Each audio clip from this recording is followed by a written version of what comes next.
अस्सलाम वालेकुम नाज़रीन, न्यू टाइम्स पाकिस्तान से मैं हूं आपका मेज़बान चौधरी मोहम्मद अवैस। नाज़रीन, मैं इस वक्त मौजूद हूं हल्का LA36 जम्मू 3 सियालकोट के अंदर मौजूद हूं और मेरे हमरा इस वक्त PTI के नामजद उम्मीदवार हाफिज़ हामिद रज़ा साहब मौजूद हैं। उनसे ये जानने की कोशिश करते हैं कि इस हल्के के अंदर PTI की पोजीशन क्या जा रही है। जी अस्सलाम वालेकुम सर।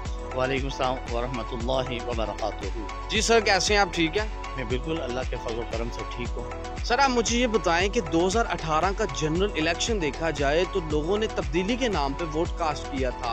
अब चूंकि गरीब आदमी पूरे पाकिस्तान के अंदर महंगाई की चक्की में पिस रहा है, तो अब लोग आपको क्यों वोट कास्ट करेंगे और लोगों को किस तरह आप कन्विंस करेंगे? पहली बात तो ये जो आपने महंगाई की बात की है, वो सिर्फ पाकिस्तान की बात नहीं, इंटरनेशनल सतह पे कोरोना वबा की वजह से हर मुल्क जो है वो मुतासर हुआ। पाकिस्तान तो अभी तरक्की पजीर ममालिक में शुमार होता है। वो ममालिक अमेरिका को ले लें, यूरोप को ले लें, बरतानिया जैसे मुल्क भी जो हैं वो भी परेशान हुए, उनकी भी माईशत पे एक बुरा असर पड़ा।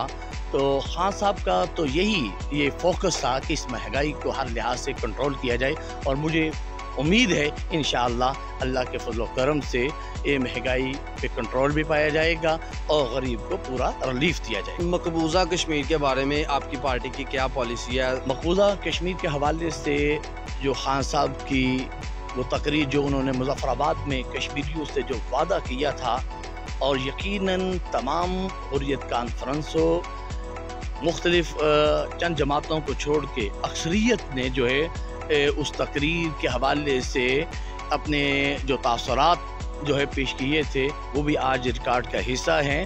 वो तकरीर क्या थी कि खान साहब ने मुजफ्फराबाद में जाके कश्मीरियों से ये वादा किया था कि कश्मीरियों मैं तुम्हारा वकील बन के तुम्हारा मुकदमा हर फोरम पे लड़ूंगा, तुम्हारा सफ़ीर बन के हर फोरम पे तुम्हारी बात उठाऊंगा।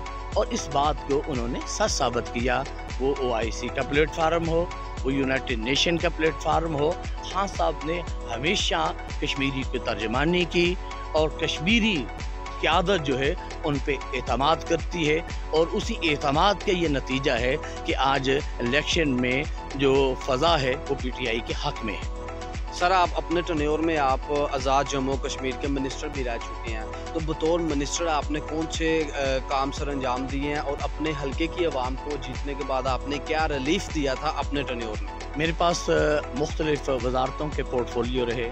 सबसे पहले जब मैं वज़ीर बना तो मेरे पास रेवेन्यू की मिनिस्ट्री थी, वज़ीर माल, और इसके साथ बहालियात और रिलीफ की ये मिनिस्ट्री भी मेरे पास थी। ज़्यादा मेरे पास जो वजारत का कलमदान रहा वो वजारत मज़हबी अमूर और औक़ाफ़ की वजारत थी। इस वजारत के दौरान बिलख़ुसूस ये जो मज़हबी अमूर की वजारत है और औक़ाफ़ की जो वजारत थी, आज़ाद कश्मीर में हमारे कंट्रोल में उस औक़ाफ़ के ज़ेर इंतज़ाम तकरीबन कोई 56 मज़ारात थे।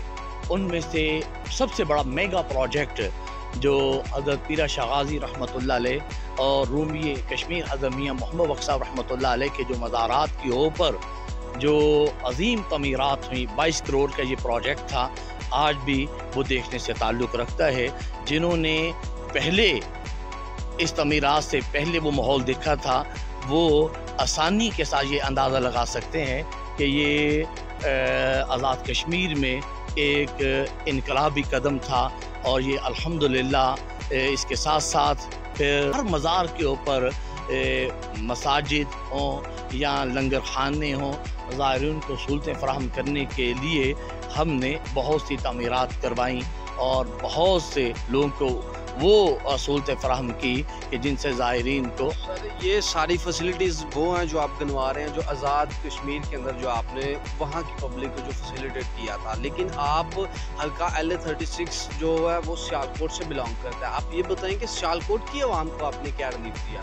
सबसे पहले तो ये मैं आपको बात ये क्लियर करूँ कि ये जो पाकिस्तान में 12 हल्के हैं, ये एक आज़ाद कश्मीर में उन्होंने एक टोकन नुमाइंदगी रखी कि जब तक ये मसला कश्मीर हल नहीं हो जाता, ये जो मुहाजिरीन जम्मू कश्मीर जो पाकिस्तान में मुकीम हैं, इनको जो है वो ज़िंदा रखने के लिए, ताकि कल यूनाइटेड नेशन की करारदादों के ऊपर जब अमल दरामद हो, انہیں حق کے خود ارادی دیا جائے تو یہ جو پاکستان میں مقیم مہاجرین ہیں یہ بھی اپنے ووٹ کا حق استعمال کر سکے۔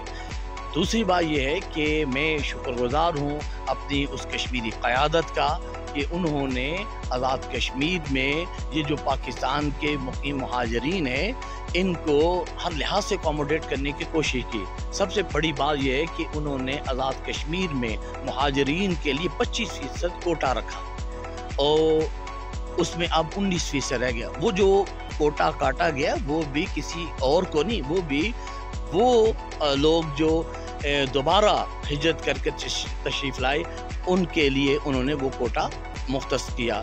اس کوٹے میں سیالکوٹ سے، گوجرانوالا سے، گجرات سے، جہلم سے، گجرہاں سے بہت سے لوگ جو ہیں وہ اپلائی کرتے ہیں۔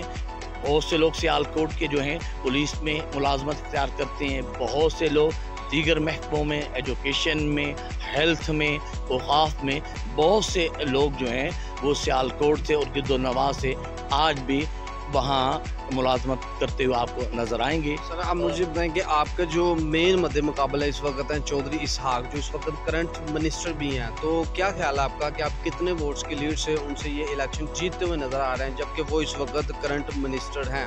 جو فضا میں دیکھ رہا ہوں انشاءاللہ اللہ کے فضل و کرم سے 25 جولائی کا جو سورج طلوع ہوگا وہ ہم سب کے لیے فتح و کامرانی کا پیغام لے کے طلوع ہوگا اور مجھے لگتا ہے انشاءاللہ 5-6 ہزار کی ہماری انشاءاللہ لیڈ ہوگی۔ اگر آپ یہ الیکشن جیت جاتے ہیں تو آپ اپنے حلقے کی عوام کو کیا ریلیف دینے کی کوشش کریں گے اسمبلیوں میں جا کے؟ میری ترجیحات میں یہ شامل ہے۔ پہلی تو یہ ترجیح ہے کہ ہم تحریک آزادی کشمیر کو آگے بڑھائیں، مقبوضہ کشمیر کے مظلوم مسلمانوں کی آواز بن کے جو ہے ان کے ساتھ کندھے سے کندھا ملا کے جو ہے وہ آزادی کی تحریک کے لیے جو اپنے حصے کا کردار ہے وہ ادا کریں۔ اور دوسری ترجیح میری یہ ہوگی کہ یہاں جو ہمارے پاکستان میں مہاجرین بستے ہیں ان کا جو کوٹا ہے اس کے اوپر پورا عمل درآمد ہو، اور میری کوشش یہ ہوگی کہ سیالکوٹ میں ایک کشمیر سینٹر جو ہے وہ بنایا جائے، اور دوسری میری یہ ترجیح ہے کہ جو آزاد کشمیر کی یونیورسٹی ہے اس کا کیمپس بھی سیالکوٹ میں لایا جائے۔